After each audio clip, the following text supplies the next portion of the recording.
ಸರಸ್ವತಿ, ಯಾಕಿಷ್ಟು ತಡ ಆಯಿತು? ಕೆಲಸ ಎಲ್ಲ ಮುಗಿಬೇಕಲ್ವಾ ರೀ. ಅಮ್ಮನ ಕೈಗೆ ಯಾಕೋ ಆಗ್ತಾ ಇಲ್ಲ, ತುಂಬ ನರಳ್ತಾ ಇದ್ದಾರೆ. ನೀವಿಲ್ಲೇ ಮಲ್ಕೊಳ್ಳಿ, ನಾನು ಹೋಗಿ ಅಮ್ಮನ ಜೊತೆ ಮಲ್ಕೊಳ್ತೀನಿ. ಸರಿ, ನಾನು ಬರ್ತೀನಿ ನಡಿ. ಹೇಳಿರಿ, ನೀವು ನೆಮ್ಮದಿಯಾಗಿ ಮಲಗಿ, ನಾನು ಹೋಗ್ತೀನಿ. ಸರಸ್ವತಿ, ನೀನು ಗರ್ಭಿಣಿ. ಬೆಳಗ್ಗೆಯಿಂದ ಒಂದೇ ಸಮನೆ ಕೆಲಸ ಮಾಡಿದ್ಯಾ. ರಾತ್ರಿನೂ ನಿದ್ದೆಗೆಟ್ರೆ ಆರೋಗ್ಯ ಏನಾಗಬೇಕು? ನೀನು ಮಲ್ಕೊಂಡು ನಿದ್ದೆ ಮಾಡು, ನಾನು ಹೋಗಿ ಅಮ್ಮನ ನೋಡ್ಕೊಳ್ತೀನಿ. ಎಲ್ಲಾದರೂ ಉಂಟೆ, ಅವ್ರು ಒಂದು ಹೊತ್ತಲ್ಲಿ ಎದ್ದು ಹಿತ್ಲ ಕಡೆ ಹೋಗಬೇಕು ಅಂದರೆ ನೀವು ಹೋಗೋಕ್ಕಾಗತ್ತಾ? ಹೆಣ್ಮಕ್ಳ ಜೊತೆ ಹೆಣ್ಮಕ್ಳು ತಾನೇ ಇರಬೇಕು. ನೀವು ನೆಮ್ಮದಿಯಾಗಿ ಮಲ್ಕೊಳ್ಳಿ, ನಾನು ಅವ್ರನ್ನ ನೋಡ್ಕೊಳ್ತೀನಿ. ಹಾಗಾದ್ರೆ ಒಂದು ಕೆಲಸ ಮಾಡೋಣ, ಇಬ್ರು ಅಮ್ಮನ ಹತ್ರನೇ ಮಲ್ಗೋಣ. ನೀನು ನೆಮ್ಮದಿಯಾಗಿ ನಿದ್ರೆ ಮಾಡು, ಅಗತ್ಯ ಇದ್ರೆ ನಾನು ಎಬ್ಬಿಸ್ತೀನಿ.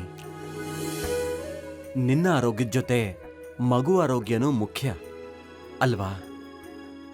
ಸರಿ, ಬನ್ನಿ.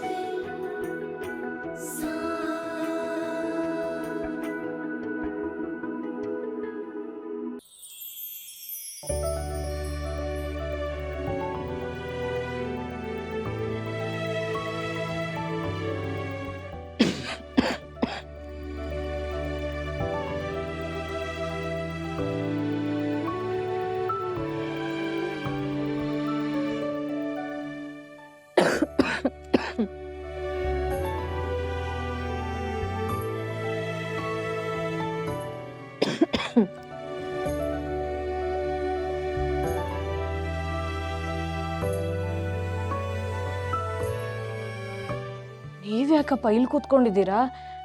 ಮಲ್ಕೋಬಾರ್ದಾ? ತುಂಬ ಹೊತ್ತಾಯ್ತು. ಅಮ್ಮ, ನಾವಿಲ್ಲೇ ಮಲಗ್ತೀವಿ. ಒಂದು ಹೊತ್ತಲ್ಲೇನಾದ್ರೂ ಬೇಕಾದ್ರೆ ಯಾರಾದ್ರೂ ಜೊತೆಲಿರ್ಬೇಕಲ್ವಾ? ಹೌದಮ್ಮ, ನಾವಿವತ್ತು ನಿಮ್ಮ ಜೊತೆನೇ ಮಲಗ್ತೀವಿ.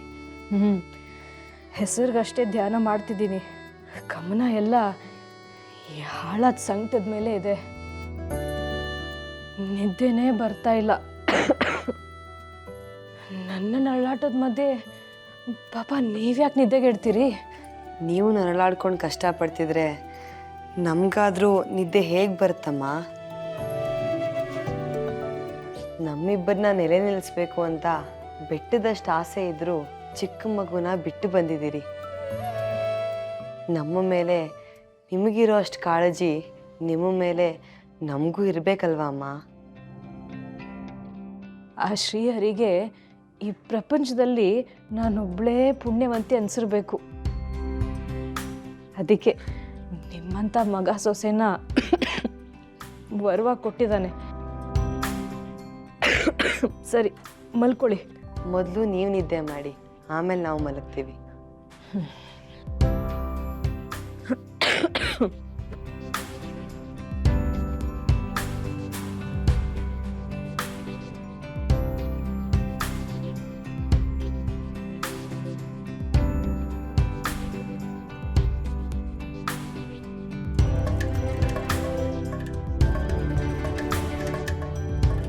ನಾಳೆನೇ ಮುಹೂರ್ತ ನೋಡ್ಬೇಡಪ್ಪ. ಆದಷ್ಟು ಬೇಗ ಪುಂಸವನ ಸೀಮಂತ ಕಾರ್ಯಕ್ರಮಗಳಾಗ್ಬಿಡ್ಬೇಕು.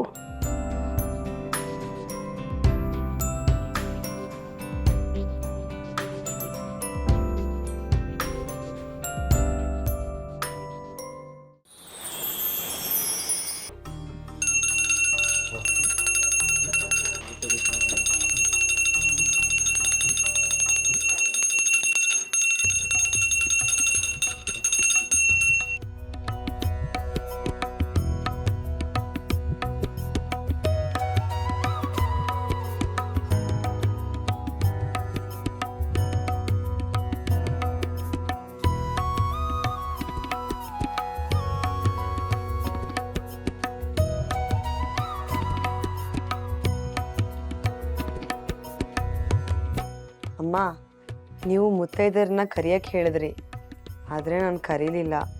ನಿಮ್ಮ ಆರೋಗ್ಯ ಸರಿ ಹೋಗೋವರೆಗೂ ಮನೆಯಲ್ಲಿ ಯಾವುದೇ ಸಮಾರಂಭ ಮಾಡೋದಿಲ್ಲ. ಹಾಗಂತ ಮುತ್ತೈದೆರ ಆಶೀರ್ವಾದ ಇಲ್ಲದೆ ಸೀಮಂತ ಮಾಡ್ತಾರೇನಮ್ಮ? ಅಮ್ಮ, ನಮ್ಮ ಮನೆಯಲ್ಲಿ ಶಾರದೆ, ಲಕ್ಷ್ಮಿ, ಗೌರಿ 3 ಜನ ಮುತ್ತೈದೆಯರಿದ್ದಾರೆ. ನಾನು ಅವ್ರನ್ನ ಪ್ರತಿನಿತ್ಯ ಭಕ್ತಿಯಿಂದ ಪೂಜಿಸ್ತೀನಿ. ಅವರೇ ನನಗೆ ಸೀಮಂತ ಮಾಡ್ತಾರೆ. ದೇವ್ರ ಪೂಜೆ ಆದಮೇಲೆ ದೇವರೇ ನಮಗೆ ಕೊಟ್ಟಿದ್ದು ಅಂತ ಹೇಗೆ ನಾವು ಪ್ರಸಾದ ಸ್ವೀಕರಿಸ್ತೀವೋ ಅದೇ ರೀತಿ ದೇವರೇ ನನಗೆ ಸೀಮಂತ ಮಾಡ್ತಿದ್ದಾರೆ ಅಂತ ನಾನು ಭಾವಿಸ್ತೀನಿ. ಆ ದೇವತೆಗಳು ನಿಮ್ಮ ಆರೋಗ್ಯ ಸುಧಾರಿಸೋ ಹಾಗೆ ಮಾಡಿದ್ರೆ ಅದೇ ನನಗೆ ನಿಜವಾದ ಸೀಮಂತ.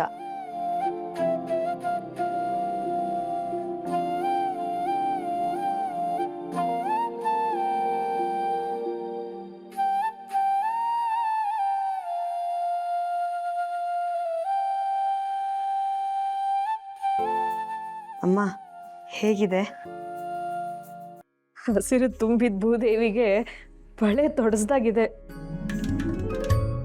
ಪೂರ್ಣ ಚಂದ್ರನಂಥ ಮಗನ್ ಪಡಿಬೇಕು.